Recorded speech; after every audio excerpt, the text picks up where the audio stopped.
I'm so excited to have Natasha Daniels, child therapist, an expert on all things anxiety and OCD in kids. She is personally an expert in my life and has had such a profound impact on my kids' anxiety and even my own anxiety. And I'm just so grateful for her work and so excited to have her here asking a couple of questions that I hear all of the time from parents about anxiety. So welcome, Natasha. So glad that we have a couple minutes to chat here. Yeah, thanks for having me. All right. So the first thing I wanted to ask you is what are we in danger of as parents if we minimize or ignore our kids' anxiety?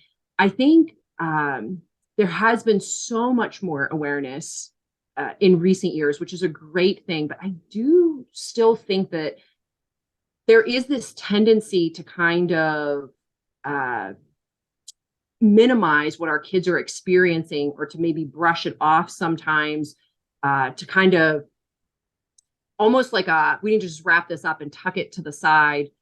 Sometimes I think sometimes so even from, we hear this from family members, from relatives when our kids are struggling with anxiety. So why is it really important that we address it? Such a good question because there's like many layers of why it's important. I mean, the first one being like just validating someone's anxious feelings is really important. They don't want to feel minimized. You don't want to punish it away. It winds up becoming, you know, undercover, and it can impact their physical well-being. They can develop unhealthy coping mechanisms because they're learning to suppress their anxiety. So, I mean, the first thing is like validating, like, I know this is scary for you, and recognizing that it can be scary for your child or anxiety producing for your child. And maybe it's something silly or simple for you, but that doesn't negate their experience. But then the second, I think almost equally important or even more important aspect is it's a learning opportunity you're missing. And so to me, it's like, the ABCs, tie your shoes, learn how to be resilient. And when our kids are anxious, that's an opportunity to walk them through how do you handle difficult things? How do you do brave things? One small step at a time, truly building that resiliency and not just, white knuckling it, but walking through that and then coming out the other side feeling empowered. Because anxiety is just part of all of our lives, whether it's we have a disorder or we're just anxious because of life, and building that tolerance and the resiliency is so huge. That's great. I think that that's so important to hear. And I think it's so important to just acknowledge that it's there, because when we don't acknowledge it, we're not really taking a step forward in helping our kids. And I know this from personal experience. I have shared this with my audience before. I didn't, when my son first started experiencing anxiety, I did not realize that's what it was. And I was trying to almost talk him out of it. And I cringed thinking back as I look on those kind of like early days before I realized what was really happening. But gosh, with everything that we have learned from you and really starting with this, just being there for them, it has just put us on a completely different path. And now seeing that child, although I've had experiences with all of my kids in particular, seeing now years later at how he does have these skills as a result has just made him really resilient, as you're saying. So I really appreciate that. Another question I get asked all the time, and one I've wrestled with myself also, is when a child does have anxiety, maybe they have a disorder, maybe they don't, but it's playing a significant role in their life.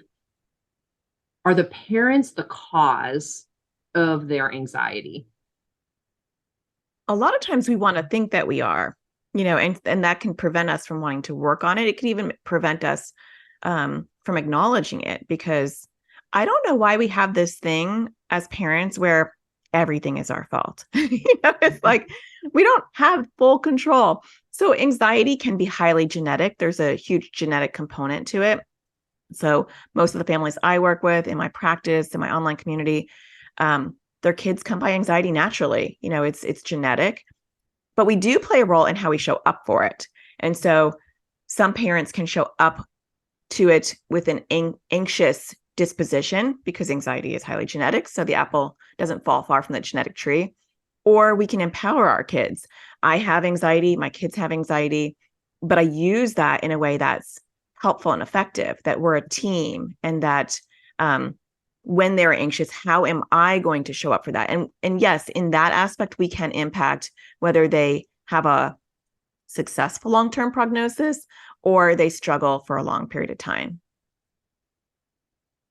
Yeah, I love that. And I think in my case, one of the things that has bonded me with my son so much is kind of showing up with him on that team and also saying to him, I get how you're feeling right now.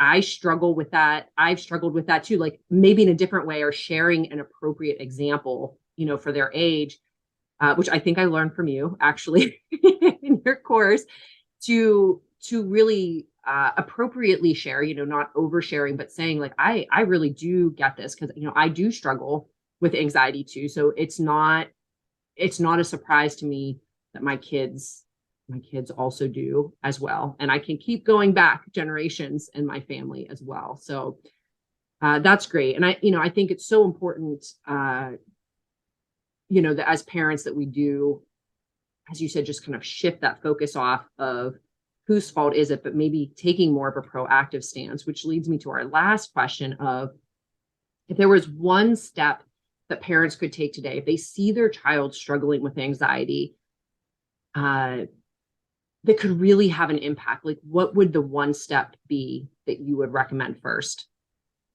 The first step, if you're starting from scratch or even probably in the middle of your journey, I think it's always good to play detective and get more information. And I think it's very easy for us to assume that we know why our kids are anxious. And I feel like I get kids on a very deep level. And I have sometimes asked my kids, which I'll tell you the question in a second, and I'm shocked with their answer because I'm wrong. I assume it's because of this, this, or this. And then they'll tell me like, no, I'm afraid of this.